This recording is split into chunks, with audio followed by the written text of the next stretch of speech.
Bom dia, irmãos. Estamos aqui novamente reunidos à volta não só da Bíblia, mas também dos telemóveis, das câmaras, dos computadores, da internet, das plataformas digitais, para continuarmos o nosso estudo da nossa escola bíblica, do estudo, então, da Palavra de Deus. Hoje nós vamos começar com uma nova série de lições. Vamos começar, então, com a série de lições sobre Números e Deuteronômio. E, antes de começarmos, nós vamos pedir a Deus que nos dê a sabedoria para pormos em prática, não só para percebermos aquilo que Ele nos quer ensinar, mas também para podermos pôr em prática. Vamos orar? Senhor Deus, Tu és soberano sobre todas as coisas. Tu sabes que neste momento nós queremos ouvir a Tua Palavra, queremos abrir a Tua Palavra e entendê-la. Dá-nos a sabedoria para entender. Dá-nos também o discernimento e a força e a coragem para podermos pôr em prática nas nossas vidas aquilo que nós entendermos e que nós aprendermos hoje. Em nome de Jesus, oramos. Amém. Então, como dizíamos, nós vamos começar o estudo de Números. O estudo de Números é o livro de Números é o quarto livro da Bíblia. Gênesis, Êxodo, Levítico, Números e depois Deuteronômio. Portanto, nós vamos começar a estudar o quarto e depois passar para o quinto livro da Bíblia. Estes 5 livros da Bíblia são conhecidos como o Pentateuco. E nestes livros o povo de Israel podia encontrar todo o enquadramento legal e legislativo para a sua vivência enquanto povo e enquanto nação, enquanto sociedade organizada. O povo podia encontrar leis de cariz espiritual, de cariz social, económico e até aquilo que nós hoje poderíamos chamar leis de saúde pública. Salientar que estas leis eram muito avançadas para a época, salientar que não existiam outras leis semelhantes na época, ali naquele povo de Israel, e juntamente com o povo de Israel, naquela zona do Médio Oriente, e ainda hoje, muitas das leis que nós consideramos como conquistas da civilização ocidental acabam por ser muito influenciadas por esta tradição judaico-cristã. 2 exemplos muito simples. A questão da santidade da vida humana ou a criminalização do homicídio, de matar o homem. Nós encontramos isso, a primeira vez que nós encontramos isso é no mandamento que Deus dá em Êxodo 20 a Moisés e que Moisés depois transmite ao resto do povo. Não matarás. Ainda hoje nós temos esse mandamento e essa regra como inalienável, ou seja, não é possível viver sem essa lei, viver em sociedade sem essa lei, sem essa regra. No entanto, faz parte do grupo de leis que Deus deu ao povo numa altura em que isso não existia, mas o povo de Israel devia ser diferente. Outra lei que nós encontramos, precisamente neste conjunto de leis do Pentateuco e que ainda hoje modelam a nossa sociedade e a nossa vivência, é a questão do descanso a seguir à semana de trabalho. Nós encontramos isso nos mandamentos, faz parte, diz que guardarás o dia de sábado, não é? Depois da semana de trabalho, ter o tempo de descanso. No resto das civilizações não cristãs, não existe essa regra, não existe essa norma, não existe essa noção. Por isso nós encontramos muitas lojas que são, na nossa sociedade, lojas que são exploradas ou que são detidas por pessoas de outras religiões e de outras orientações e que estão abertos 7 dias por semana, 365 dias por ano. Porquê? Porque para eles a questão de fim de semana não existe.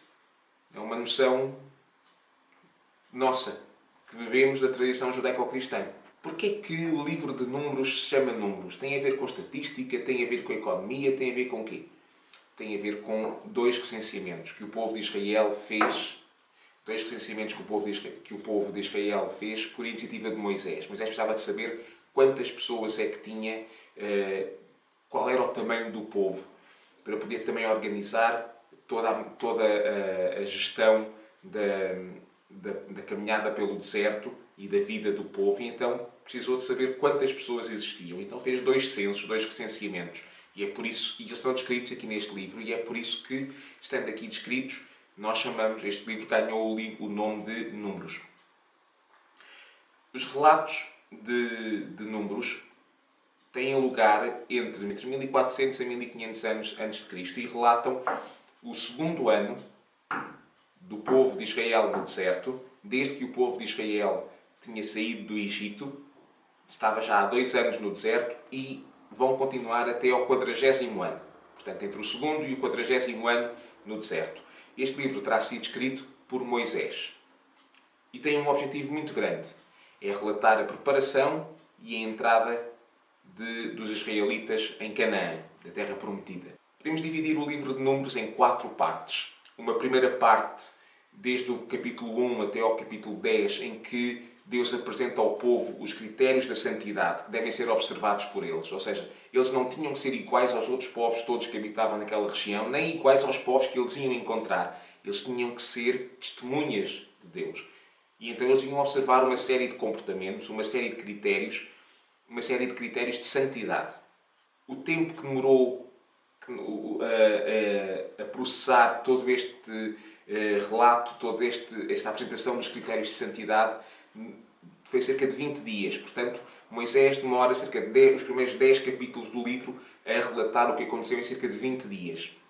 Depois, na segunda parte, entre os capítulos 10 e os capítulos 14, nós encontramos o relato daquela história em que Moisés mandou os 12 espias à terra de Canaã para ver como é que era a terra e para ir recolher informações. E quando eles voltaram, 10 espias diziam que, apesar da terra ser extraordinária, que era habitada por pessoas muito grandes e por guerreiros muito ferozes, e que eles, como povo de Israel, não tinham hipótese nenhuma de entrar ali, então mais valia desistir. E apenas Josué e Caleb acharam que, se Deus tinha prometido, Deus daria e Deus cumpriria a sua palavra, tal como tinha feito anteriormente, e desafiaram o povo a entrar. Mas os 10 espias convenceram o povo a não fazer isso.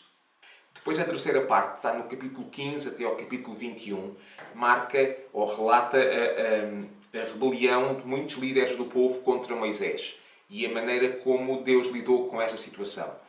E a maneira como Deus lidou com essa situação foi castigando o povo e dizendo que aquela geração que tinha saído do Egito e que estava à espera para entrar na Terra Prometida não ia entrar. Porque não tinham acreditado, não tinham sido fiéis, não tinham cumprido a parte deles e então eles não iam entrar na Terra Prometida. Então eles iam, em vez de entrar diretamente na Terra Prometida, vejam que eles podiam, em cerca de 2 anos e pouco, ter vindo do Egito diretamente à Terra Prometida, e eles andaram mais 38 anos no deserto, até que aquela geração toda morresse e fosse substituída por uma nova geração que pudesse então entrar na Terra Prometida. E a quarta parte, é o capítulo 22 até ao capítulo 36, mostra a aliança entre os Moabitas e os Amalequitas, ou relata a aliança entre os Amalequitas e os Moabitas, que queriam causar mal a Israel e contrataram o famoso profeta Balaão para amaldiçoar Israel. E depois a moldura temporal em que esta quarta parte do livro de Números decorre é então os últimos 5 meses. Nós hoje vamos começar a ler o capítulo 9. Vamos começar o estudo de Números no capítulo 9. E no capítulo 9 nós encontramos instruções muito precisas para o povo de Israel. Muito precisas enquanto muito rigorosas. Vamos ver o que é que aconteceu para trás. Nós não vamos ter tempo de estar a ver agora em pormenor tudo o que aconteceu nos capítulos 1, 2, 3 até ao 9, mas vamos ver o que é que aconteceu. Então, no capítulo 1, nós encontramos então a contagem, o primeiro censo dos israelitas, o primeiro recenseamento. E diz-nos que o povo, em homens, ou seja, só indivíduos do sexo masculino, eram 603.550, sem contar mulheres e crianças. 603.550. Era um povo significativo. No capítulo 2, nós temos então instruções sobre como as diversas 12 tribos de Israel vão ocupar a terra prometida. No capítulo 3 temos a separação dos levitas para o serviço a Deus. No capítulo 4, instruções sobre como os levitas deviam trabalhar, como é que ia ser o desempenho das suas tarefas. No capítulo 5 nós temos então instruções sobre daqueles que eram imundos, doentes, que tivessem cometido algum crime, etc. Como é que eles deviam ser tratados e como é que eles deviam ser preventivamente retirados do convívio do povo para não tornarem também o povo impuro. No capítulo 6 nós temos a bênção de Moisés e temos várias leis, nomeadamente leis sobre os leprosos, a chamada lei do ciúme, que era uma lei sobre o adultério, a lei sobre o voto de Nazireu, a bênção sacerdotal, a oferta dos príncipes, a consagração aos levitas, a segunda Páscoa e a jornada de Cades Barnea, que é uma parte do caminho que eles fizeram entre duas cidades. No capítulo 7 nós temos a consagração dos altares, no capítulo 8 temos a consagração dos levitas e então no capítulo 9 nós temos a Páscoa e a coluna de nuvem e do fogo. Aqui no capítulo 9 então os israelitas vão ser desafiados, ou seja, vão ser exortados à celebração da Páscoa. E a celebração da Páscoa era nada mais nada menos do que um memorial de sua libertação e saída do Egito. E todos no povo eram exortados a participar, inclusive os estrangeiros. Todos deviam participar, mesmo aqueles que por algum motivo não estivessem preparados ou não tivessem possibilidade de participar na Páscoa, puderam fazê-lo mais tarde. Deus permitiu, eles foram colocar a questão a Moisés e Deus permitiu que eles mais tarde pudessem celebrar a Páscoa. O que era importante é que eles lembrassem a mão libertadora de Deus, que eles glorificassem a Deus e que eles entregassem as suas vidas a Deus para celebrar e para lembrar o cuidado de Deus por eles na Páscoa. Todos podiam celebrar a Páscoa, fossem nacionais ou estrangeiros, todos podiam celebrar a Páscoa ou no dia próprio ou mais tarde. O que eles não podiam fazer era celebrar a Páscoa à sua maneira. Não podiam adulterar a celebração da Páscoa. E para os nossos dias isso serve de alerta, porque a todo momento, a qualquer momento, nós encontramos uma igreja nova, encontramos uma teologia nova, uma doutrina nova, uma revelação nova. Deus disse-me, e encontramos pessoas que se auto-intitulam como profetas, porque Deus disse-me e só revelou àquela pessoa aquilo que ele devia fazer. Atenção! Adulterar, manipular, mudar aquilo que é a revelação direta de Deus é severamente punido.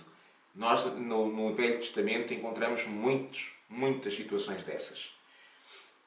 Depois, então, desde 9:1 até 9:14, nós encontramos então a lei da celebração da Páscoa.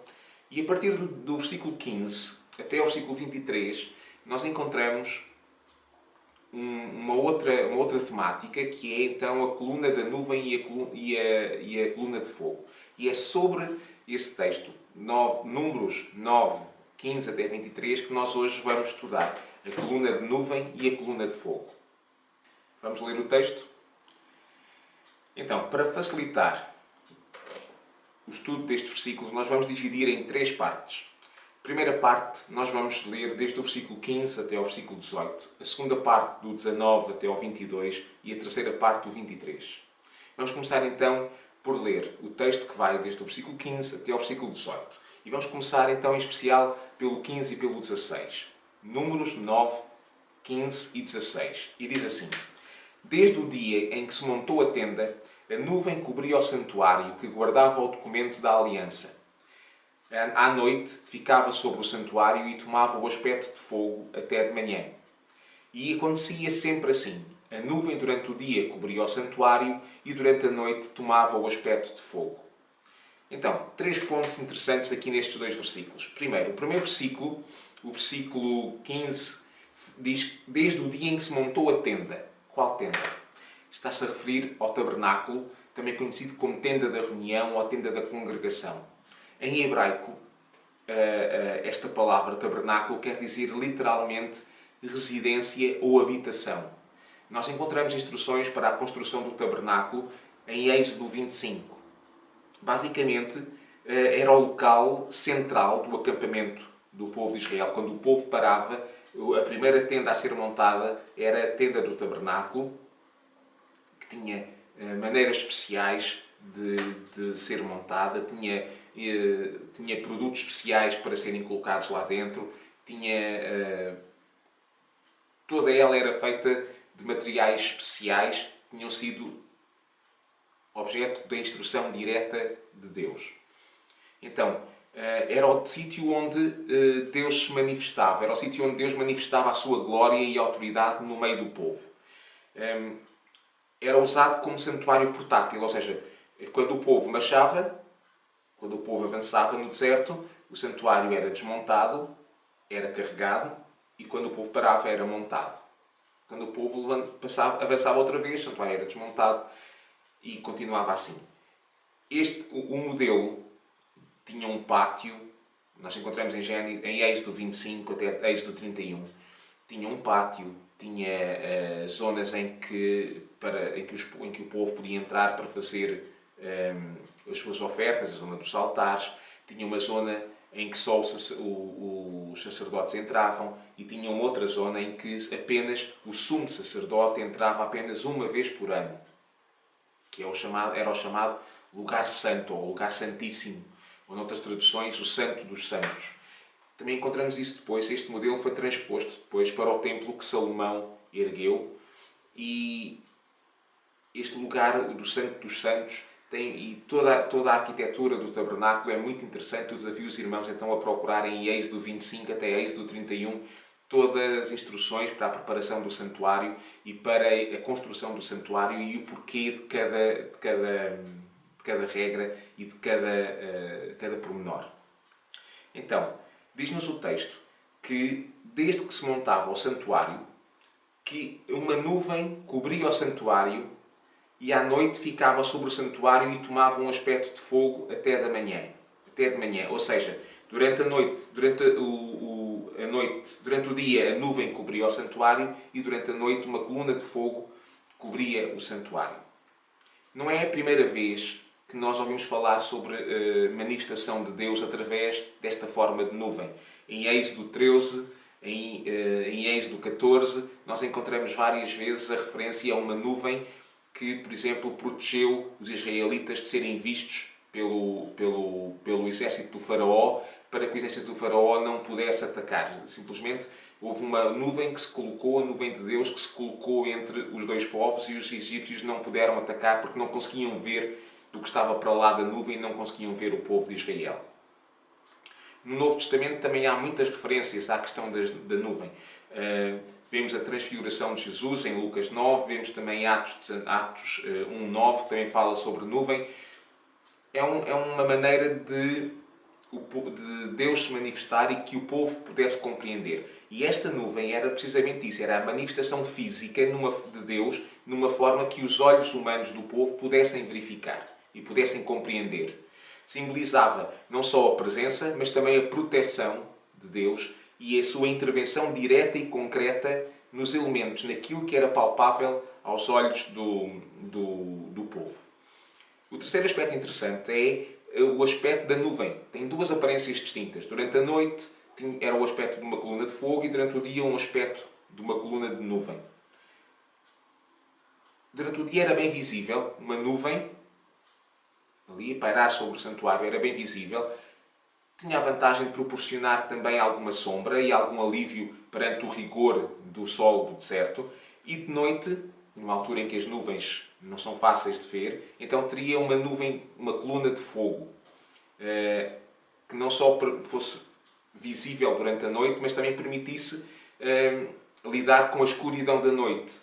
Ou seja, tal como o tabernáculo estava no centro do acampamento do povo e todas as tendas tinham a sua porta virada para o tabernáculo, também esta nuvem ocupava um lugar central, a nuvem ou a coluna de fogo ocupava um lugar central no acampamento de Israel. Qualquer pessoa que andasse no acampamento ou que saísse da sua tenda, fosse de dia, fosse de noite, dava de caras com esta nuvem ou com esta coluna de fogo e era imediatamente lembrada da presença contínua de Deus e do seu cuidado contínuo e da sua autoridade permanente ali naquele local. A natureza de Deus não mudou. O cuidado dele por nós também não mudou. O povo, quando abria a porta da sua tenda e dava de caras com o tabernáculo, via a presença de Deus manifestada ali de uma maneira que ele pudesse sentir. Deus estava lá para o povo. Deus continua cá, para mim, para ti. Será que eu também tenho, tal como o povo de Israel tinha a noção que Deus estava ali, será que eu também vejo Deus? Será que eu também percebo a manifestação de Deus? Será que eu estou atento à presença de Deus ou eu ajo e eu vivo como se Deus não estivesse aqui? A natureza de Deus e o cuidado dele por nós não mudaram. Será que eu me lembro disso durante os meus dias e durante os meus desertos? Ele está lá para mim. Durante a travessia dos meus desertos, Ele está ali para mim.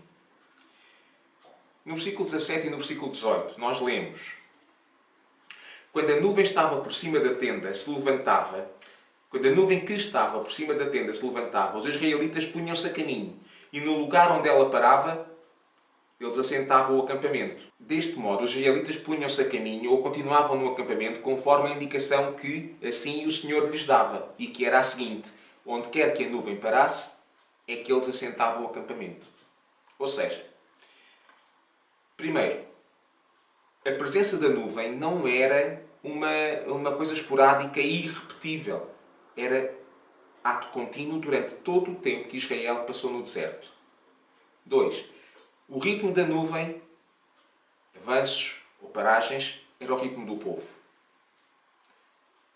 Se avançavam mais depressa, se avançavam mais devagar, se paravam um dia, se paravam 2 dias, se paravam um mês, era a decisão de Deus manifestada através do comportamento da nuvem.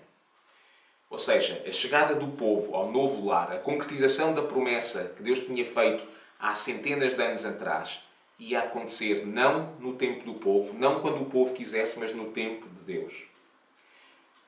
Outra questão interessante é que a obediência do povo a esta regra permitia-lhe ter proteção e ter segurança. A chegada do povo ao novo lar, a concretização desta tal promessa, ia acontecer conforme o plano de Deus e não conforme o plano do povo. A ideia de conforme a indicação que o Senhor lhes dava é repetida desde aqui do versículo 17 e 18 até ao final, até ao versículo 23. E é interessante vermos uma coisa, é que Deus continua disponível para guiar o seu povo. Hoje, século XXI. Tal como Deus estava disponível para guiar o seu povo de Israel no deserto, Deus continua disponível para guiar o povo hoje. A pergunta que nós temos que fazer é: será que o povo quer ser guiado? Será que eu quero ser guiado? Será que eu prescindo da minha autoridade para guiar a minha vida e aceito ser guiado por Deus? Será que quer ser eu a marcar o ritmo e a definir a direção da minha travessia no deserto? Vamos à parte 2. Na parte 2, vamos ler então os versículos 19 até ao 22. Dizem assim: mesmo que se achassem durante muito tempo, mesmo que achassem muito longo o tempo que a nuvem ficava parada sobre o santuário, os israelitas respeitavam essa proibição do Senhor e não se punham a caminho. Mas também acontecia, por vezes, que a nuvem ficava poucos dias sobre o santuário. Os israelitas acampavam ou punham-se a caminho conforme as indicações do Senhor. Acontecia mesmo às vezes, a nuvem só ficava sobre o santuário durante uma noite, para se afastar logo de manhã. Nesse caso, punham-se imediatamente a caminho. Outras vezes ficava só um dia e uma noite, afastando-se depois, e eles punham-se então a caminho. Se ela ficasse sobre o santuário 2 dias, um mês ou um período mais longo, os israelitas permaneciam nesse mesmo acampamento, sem se porem a caminho. Só quando a nuvem se afastava é que eles se punham a caminho. Seguir a nuvem, na sua direção e no seu caminho, no seu ritmo, era a prova da fé do povo no seu Senhor, a fé do povo em Deus. Era a prova da fé.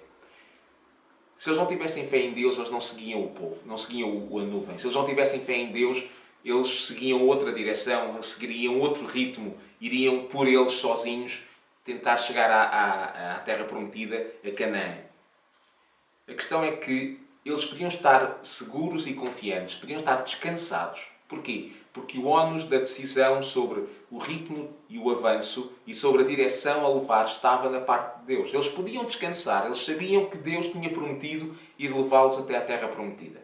Sabiam também que Deus estava a manifestar-se ali na forma daquela nuvem ou daquela coluna de fogo. E por isso eles estavam descansados. Se fosse para andar, é porque era melhor para eles. Se fosse para parar, é porque era melhor para eles. Se fosse para andar mais rápido, é porque era melhor para eles. Se fosse para ficar vários dias parados, é porque era melhor para eles. Porque eles sabiam que Deus os amava e que Deus queria o melhor para eles.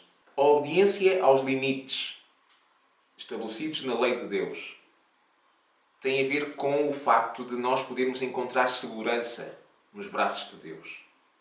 Deus não deseja limitar-nos. Deus não deseja que nós sejamos ou estejamos aqui sempre aquém das nossas potencialidades e capacidades. Os limites que Deus nos impõe são para a nossa segurança. Tal como a cerca, o cercado que cerca as ovelhas, impede não só que as ovelhas saiam e possam deambular pelos campos e perder-se, mas impede também que os predadores entrem e possam atacar as ovelhas. O povo de Israel não sabia o que é que estava no seu caminho quilómetros mais à frente, mas Deus sabia. O povo de Israel não sabia se estava lá algum povo acampado no sítio por onde eles iam passar. O povo de Israel não sabia se estava lá alguma ameaça, mas Deus sabia. E por isso Deus dizia ao povo quando é que ele podia e quando é que ele devia parar, quando é que ele podia e quando é que ele devia avançar. E o povo respeitava. Tal como o povo, eu não sei o que é que vem aí no amanhã. Eu não sei o que é que está preparado para mim hoje, daqui a umas horas, nem amanhã, nem daqui a uma semana, nem daqui a um ano. Mas tal como o povo podia descansar, que Deus sabia o que estava à sua frente na jornada, eu também posso descansar, porque sei que Deus sabe o que vai ser o meu hoje, o meu amanhã, e o meu depois da manhã, e o meu daqui a um ano. E por isso o povo podia descansar. E por isso eu posso também descansar. E por isso tu podes descansar. O povo sabia que Deus o amava, eu sei que Deus me ama. O povo sabia que Deus ia protegê-lo, eu sei que Deus me vai proteger. Eu sei que Deus quer o melhor para mim e eu sei que Deus vai cumprir a sua palavra. Na terceira parte, no último versículo do nosso texto, versículo 23, 9, Números 9, 23, nós lemos: De facto, os israelitas continuavam no acampamento ou punham-se a caminho, conforme as indicações que o Senhor lhes dava. E quando o Senhor lhes transmitia uma ordem por meio de Moisés, eles respeitavam-na rigorosamente. Nós parámos aqui no versículo 23 do capítulo 9, mas no capítulo 10 nós vamos ler que Deus deu instruções a Moisés para ele construir 2 trombetas de prata para que, através de sinais, toques repetidos, ou toques curtos repetidos, ou toques longos isolados, Moisés pudesse comunicar com todo o povo ao mesmo tempo as ordens de Deus de parar ou avançar. E o facto de Deus ter tido esse cuidado mostra-nos 2 coisas. Primeiro, que Deus realmente quer que nós possamos entender as suas ordens e as suas leis. Deus não é aquele velhinho, como muitas vezes é relatado ou é retratado na cultura secular, aquele velhinho de barbas com uma série de raios nas mãos, à espera quando é que nós possamos cair no pecado para podermos atirar os raios e castigar-nos. Não é esse Deus. Deus quer precisamente que nós possamos entender todas as coisas. Por isso, Deus nos deu a possibilidade de nós termos a nossa Bíblia em português. E em traduções em português mais contemporâneo da nossa maneira de falar. E permitiu que nós tivéssemos possibilidade de ter esta Bíblia. Que não fosse preciso escondê-la. Que não fosse preciso contrabandeá-la pelo nosso país para termos acesso a uma Bíblia, ou que fosse preciso cortá-la para podermos ter fascículos da Bíblia, para podermos não ser presos. Deus permitiu tudo isto. Isso acontece em outros países, infelizmente. Mas Deus permitiu que nós tivéssemos a sua palavra para nós a podermos conhecer. Porque Ele quer que nós o conheçamos a Ele. Deus permitiu também que nós tivéssemos toda esta possibilidade de ter acesso para nós o podermos conhecer a Ele através da revelação da sua palavra. E a segunda questão interessante é que Deus não se importava de dizer repetidamente a mesma coisa ao povo. Todos os dias as trombetas tocavam, uma ou mais vezes. Deus estava a dizer outra vez é para andar, e outra vez é para parar, e outra vez é para andar, e outra vez é para parar. Quantas vezes nós, como pais, dizemos aos nossos filhos: já te avisei, não volto a dizer, não volto a repetir, já é a terceira vez que te digo. Porquê? Porque nós achamos que é para dizer uma vez e está dito. Deus é tão misericordioso para connosco que Ele repetidamente nos diz as mesmas coisas. Repetidamente nos lembra quais são as suas leis. O texto bíblico diz-nos que a renovação, que as misericórdias de Deus se renovam cada dia e que é por causa dessas misericórdias se renovarem cada dia que nós não somos consumidos. E é verdade. Porque Ele é tão misericordioso para connosco que, apesar de já nos ter dado o conhecimento das suas leis tanta e tanta vez, nos permite que nós, outras tantas vezes, possamos ouvi-las para que a possamos pôr em prática. Outra coisa interessante é que, ao vermos esta questão toda da nuvem e da coluna de fogo e das trombetas, é que vemos como Deus estava próximo do povo. Deus queria que o povo entendesse que Deus estava próximo, estava ali, de maneira que eles pudessem ver. Deus não estava longe, Deus não precisava de uma série de cultos e uma série de ritos ou rituais para ser convocado ou para ser chamado. Deus estava presente. E estava tão presente, e estava tão próximo, que Ele podia ouvir quando as pessoas oravam. E Ele continua tão próximo que Ele pode ouvir e Ele ouve quando eu oro, mesmo que seja em silêncio. Mesmo que seja só no meu coração. Isso mostra o quão próximo Deus está de nós. Uma das minhas equipas, quem me conhece sabe que eu gosto muito de futebol. Nem sempre ando muito contente com o futebol, mas sabe que eu gosto muito de futebol e gosto muito de muitas coisas que giram à volta do futebol. E uma das minhas equipas preferidas é uma equipa inglesa, que é o Liverpool. E no emblema, no logotipo da equipa, está uma frase que é o lema da sua claque, que é o lema do seu clube, que em inglês é "You never walk alone", ou seja, nunca caminharás sozinho. A ideia é que entre os jogadores daquela equipa, eles vão trabalhar em conjunto. Nunca vai haver um que esteja a carregar a equipa aos ombros e os outros a descansar. Eles vão trabalhar em conjunto, porque têm objetivos comuns. E vão trabalhar em conjunto com os adeptos. E os adeptos nunca vão estar sozinhos, porque vão ter a equipa por trás e vão ter os outros adeptos todos por trás. E a ideia é que a pessoa nunca está sozinha. Essa é a ideia expressa pelo salmista no Salmo 23, versículo 4. Ele diz: ainda que eu atravesse o vale da sombra da morte, não terei receio de nada, porque tu, Senhor, estás comigo. O teu bordão e o teu cajado dão-me segurança. Nós passamos muitas vezes por problemas, por vicissitudes, por desertos na nossa vida. E perguntamos a nós mesmos como é que nós vamos conseguir, nem é como é que nós vamos conseguir avançar, é como é que nós vamos conseguir pelo menos ficar de pé no meio destes desertos, no meio destas tempestades da nossa vida. E aqui no texto que nós lemos hoje, nós temos o povo no deserto, no segundo ano de uma peregrinação que ia durar 40. Eles ergueram o tabernáculo, eles celebram a Páscoa e neste momento a glória do Senhor paira, a nuvem da glória do Senhor paira sobre o tabernáculo. Da mesma maneira que a nuvem aliviava o sofrimento do povo, pairando sobre o tabernáculo, fazia com que houvesse uma zona de sombra, também a glória do Senhor hoje paira sobre o lugar onde habita o seu Espírito. E o que é que nós sabemos daquilo que já conhecemos e já lemos no Novo Testamento? Onde é que habita o seu Espírito hoje? Em nós, nos seus filhos. O Espírito Santo habita em nós. Tal como a nuvem aliviava os rigores do sol e a coluna de fogo aliviava dos problemas causados pela escuridão da noite, o próprio Senhor Jesus disse: vinde a mim, todos os que estáis cansados e oprimidos, e eu vos aliviarei.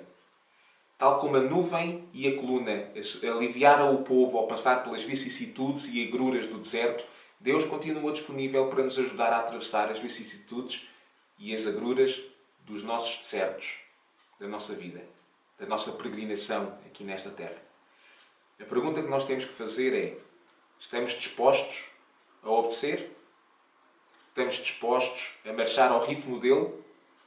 Estamos disponíveis para seguir a direção que ele indicar?